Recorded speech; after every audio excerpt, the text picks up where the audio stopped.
신앙생활을 하다 보면 문득 이런 질문을 하게 되는 순간이 있습니다. 과연 이것이 의미가 있는 것일까? 반복되는 사역에 지치거나 매너리즘에 빠지게 될 때, 또 우리 삶에 찾아오는 다양한 사건과 대화들을 통해 이런 의문은 다양한 방법으로 우리 안에 흘러들어올 수 있고, 우리는 그럴 때마다 스스로에게 질문합니다. 이 신앙생활이 정말 큰 의미가 있는 것일까? 오늘 본문의 이스라엘 백성들은 하나님을 섬기는 것이 헛되다고 이야기합니다. 하나님의 명령을 지키는 것이 무엇이 유익한 것인가 질문하며, 교만한 자가 복되고 악을 행하는 자가 번성하며 하나님을 시험하는 자가 되려 화를 면한다고 이야기합니다. 크리스천으로서 지금 이 세상을 살아가는 우리도 이런 질문과 고민에 직면합니다. 분명 주님께서는 공의의 하나님이신데, 교만한 자, 악을 행하는 자들, 하나님을 믿지 않는 자들이 오히려 세상에서는 번성하고 화를 면하는 것 같고, 하나님을 섬기는 것과 하나님의 명령을 지키며 살아가는 것은 세상적 기준에서 보면 아무런 유익이 없는 것처럼 느껴지기도 합니다.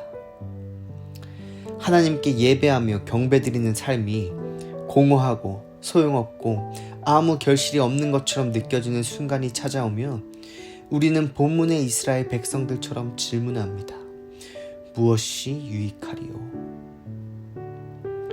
본문의 이스라엘 백성들은 그들이 지금까지 하나님에게 신실하게 행하였고 하나님 앞에서 회개하며 슬프게 행하였다고 착각하였습니다. 마치 자신들은 신실하였지만 하나님은 그들에게 신실하지 못했던 것처럼 하나님을 대적합니다. 그러나 그들의 주장은 틀린 주장입니다. 왜냐하면 하나님께서는 신실하신 하나님이시기 때문입니다. 하나님 앞에서 신실한 자들은 신실하신 하나님을 신뢰하며 하나님께만 믿음을 두는 자들입니다. 실제로 우리 크리스천들은 세상적인 기준과 시선으로 보면 참으로 무의미하고 무익한 삶을 사는 사람들입니다. 보이지 않는 하나님을 믿으며 교회에 나가 예배드림과 또 각종 사역과 섬김에 힘쓰며 살아갑니다. 시간도 물질도 하나님께 드리며 세상 사람들이 그들의 만족과 유익을 추구하며 살아갈 동안 우리는 하나님의 만족과 하나님의 유익을 위하여 살아갑니다. 그렇기에 때로 우리의 신앙생활이 무의미하고 무익하게 느껴질 때 우리는 믿음의 시선으로 우리의 상황을 바라보아야 합니다. 하나님은 신실하신 하나님이십니다.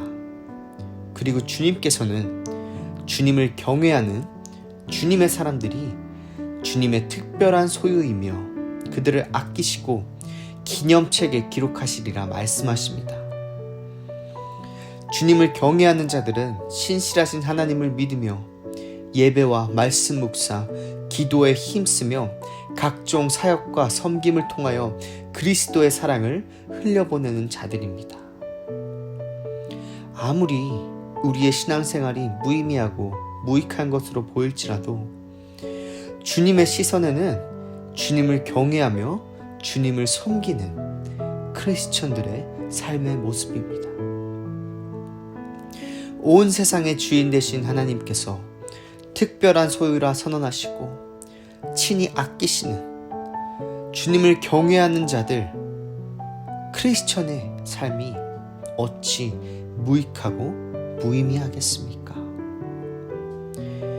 예수 그리스도를 통하여 우리를 구원하시고 우리를 친히 아끼시고 특별한 소유라 말씀하시는 신실하신 주님, 그 주님을 향한 믿음의 시선을 가지고 계속해서 주님 앞에 신실한 주님을 경외하는 자들로 살아갑시다. 말씀을 기억하시면서 기도의 자리로 나아가십니다.